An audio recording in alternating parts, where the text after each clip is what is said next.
Thank you, Dr. Barrow.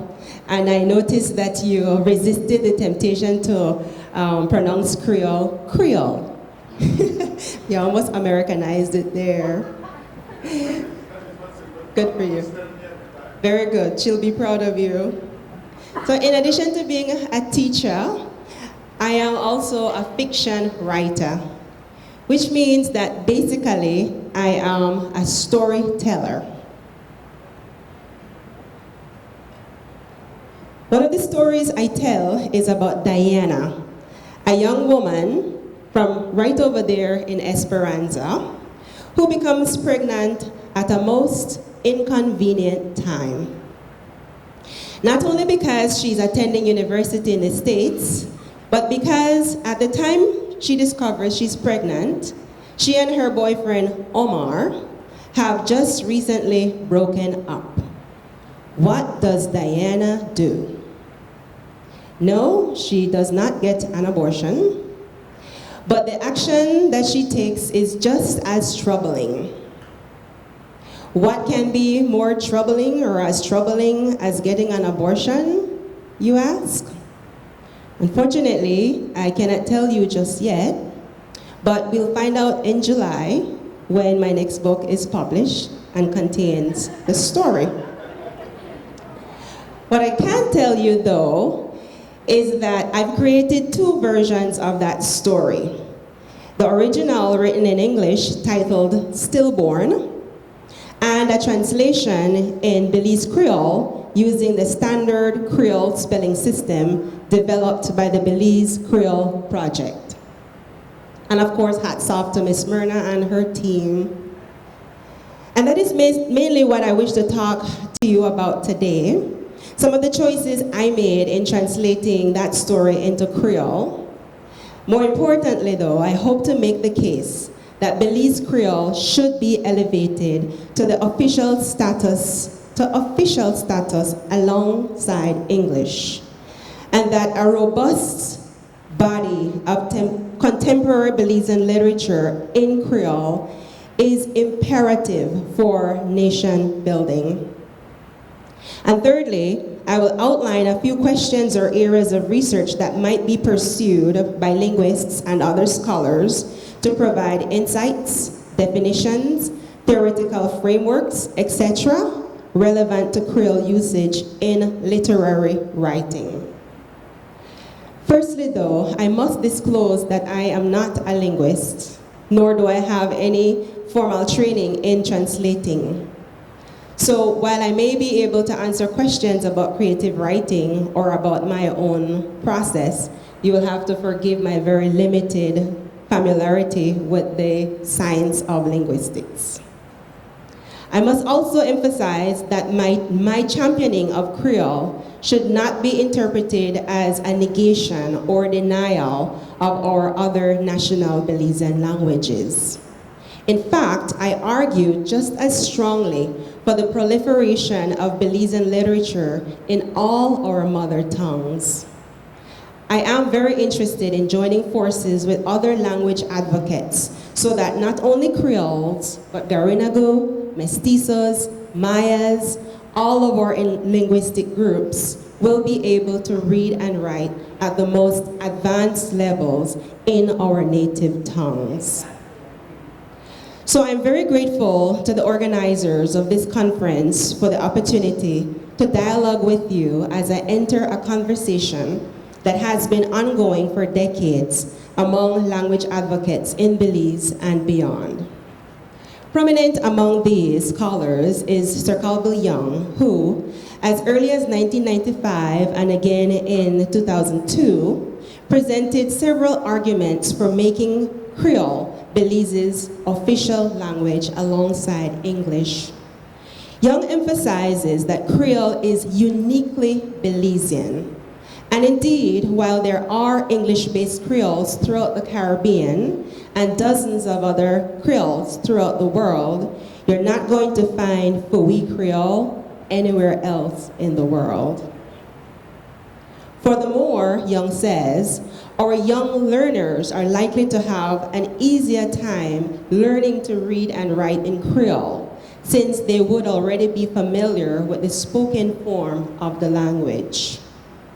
Young also sees Kriol as an important source of national pride and self-esteem. Making Kriol an official language that's studied in schools and utilized in formal settings will remove the stigma that we ourselves attach to it. Even now, though, the literature suggests growing acceptance of Kriol among Belizeans, as noted by Salmon and Gomez Menjivar in 2014, and Silvana Oates, who reports, based on her 2012 study, that 74% of 300 teachers surveyed acknowledged Kriol as a language. An important question that arises, though, is, with Belize being a multilingual society, why seek to elevate Kriol to official status above the other languages? I think we'll all agree that unlike our other languages, Kriol is, as Young notes, spoken by almost everyone in Belize. In fact, he asserts, it could be plausibly argued that Belize Kriol is already an unrecognized official language on farms and playfields, in sawmills, factories, offices, even classrooms. It efficiently fulfills its social function of providing the communication medium without which much of the national life is hardly imaginable. Even in the House of Representatives, as we all know, Kriol is used liberally. Maybe not gentlemanly all the time, but rhetorically, quite effectively. It is a major unifying element among us Belizeans and an important part of our identity as Belizeans. Taking all these compelling arguments into account, coupled with the availability of a standardized lexicon and the Kriol English Dictionary since 2007, Belizean writers should have a far more prolific output of contemporary literature in Kriol than currently exists. For the purpose of this discussion, I'm defining contemporary literary works as post-independence literary works characterized by contemporary themes and situations, inventiveness, and writing that is muscular and effective. And now, with your permission, I'd like to read a very short excerpt from the opening scene of Stillborn, first in English, and then the Kriol translation. Then I will share a bit about the process and choices I made in translating the story to Kriol. This opening scene, in this opening scene, we meet Diana, the protagonist of the story. She is now married, living in North Carolina with her husband and 2 kids. In this scene, she has just received an email from Omar, her baby's father, after 14 years. Right, Miss Myrna? Diana stares at the unread email for a long time. She contemplates deleting it, then changes her mind. Deep breath, nice and steady. She straightens her torso to full height in the dining chair and clicks the email open. Dear Diana, I'm breaking my promise, I know. I apologize for intruding. I got your email from the Chapel Hill website. Truth is, I'm not even sure why I'm writing, but I guess I wanted you to know that I write a letter to him every year on his birthday. I go to Mass, light a candle, then come to my office and write to him. Now that what would have been his 14th birthday approaches, I find myself thinking of him even more. I imagine him playing sports, all knees and elbows like I was at that age, LOL. And full of light as well, I'm sure, because certainly he would have inherited your 100-watt smile. Forgive my sentimentality.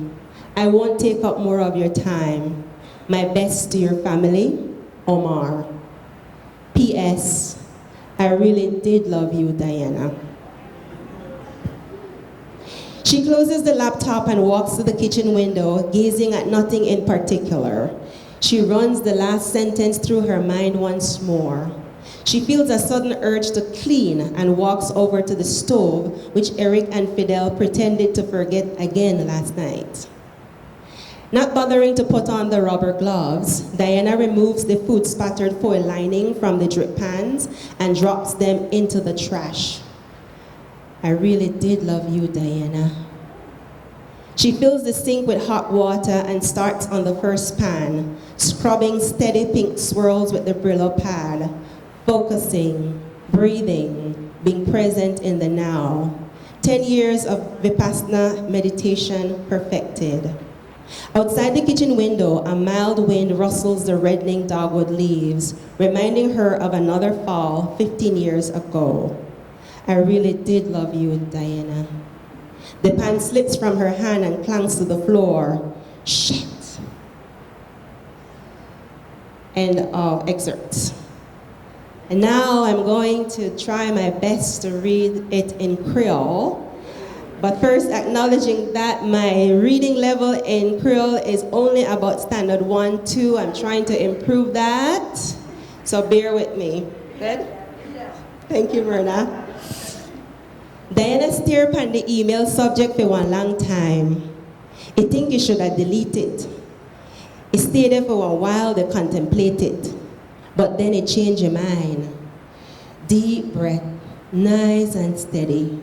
He sit up straight in at the dining chair and click the email open. April 22nd, 2016. Dear Diana, I broke my promise and know. I'm sorry for the intrude. I get your email from the Chapel Hill website. Truth is, I don't even know why I write. But I guess I may want you know that I write a letter to one every year upon a birthday. I go to mass, light my candle, then come to my office and write to one. Now that it would have me turned 14 this year and a birthday to come up, I find myself to think about her even more. I imagine her to play sports, all the knee and elbow to stick out like mine when I'm at that age, LOL. And full of light too, I bet, because surely he may want to inherit your 100-watt smile. Forgive me for the bare my heart like this. I don't want to take up more of your time. My best to your family, Omar. P.S. I really did love you, Diana. Diana closed the laptop and walked over to the kitchen window and gazed out in a space. He ran the last sentence through his head again. Sudden one, he feel a sudden urge for clean, and he walked over to the stove where Eric and Fidel may play like they forget again last night. Without bother for put on the rubber gloves, Diana took the food spattered piece of file paper off of the drip pan there and dropped it in the garbage. I really did love you, Diana. He fill up the sink with hot water and start cleaning the first pan. Slow one, and steady one. He scrub gentle pink swirls with the Brillo pad. It focus, it breathe deep. They settle itself in at the moment. 10 years of Vipassana meditation, good and proper. Outside the kitchen window, a mild breeze rustled the reddish leaf stem on the dogwood tree and caused Diana to remember another fall season 15 years back. I really did love you, Diana. The pan slipped out of her hand, fingering on the floor. Shit. End of excerpt.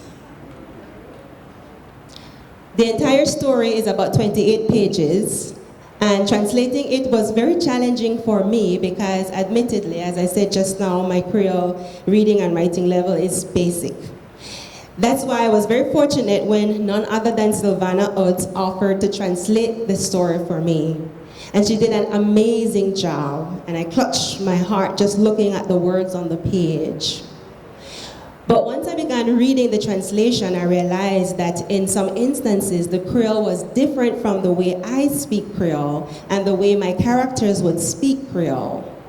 And so, with my very limited Kriol literacy, I had to edit the translation line by line so that the story would be conveyed in the way I, as a writer, felt it needed to be conveyed.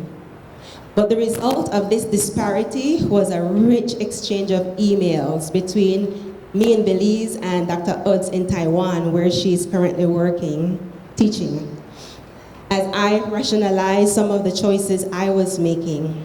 Sometimes she was fine with my choices, sometimes she was not, but she was always 100% supportive and helpful. It was priceless. So one of the first choices I felt I needed to make, next slide please, Rolando, thank you. One of the first choices I felt I needed to make was to use a variety of Kriol that approximates the speech of a 21st century mainstream Belizean under the age of 50. In other words, the speech of an average Kriol person today, not Belize River Valley Kriol of 60 years ago, for example. Since the story is set between 2000 and 2016, I also had to consider that the story's two main characters are college educated in their 20s for most of the story, and they grew up in the Cayo district and in St. John's, Antigua. So then sentences like these would not work. I love you for true, Diana. Forgive me for the bear my heart like this. And I have highlighted the words that were kind of problematic, and I'll explain why.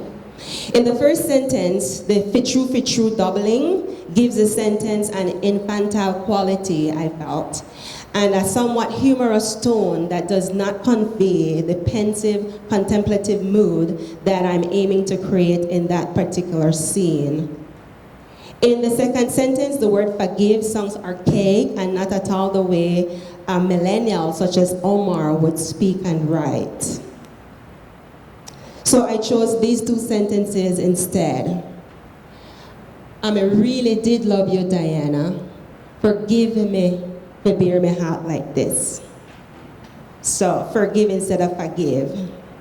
As you can see, my choices are more acrolectal, meaning closer to English rather than baselectal or relatively far from English.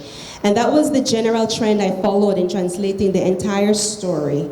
Notice that I'm not saying acrolectal Kriol is better than baselectal Kriol. I'm saying that for this contemporary literary work, I found the acrolect to be more suitable in most cases. As the linguists in the room would explain, every Kriol has a continuum ranging from closest to the superstrate, which in our case is English, to farthest from the superstrate. In our daily communication, Kriol speakers operate at various stages or places along that continuum, depending on the context. And in using Kriol in literature, writers also make those same kinds of choices. Good? I'll skip the next detailed example for time purposes, but I'm going to be more than happy to email my notes to anybody who would be interested. My email address is ivorykellybelize@gmail.com. Finally, I am still in the process of reviewing the relevant literature, but the following are a few questions that might provide useful insights and that might be pursued by linguists and other scholars. What are the varieties of Kriol spoken in mainstream Belizean society today, and what are the distinctive features of each?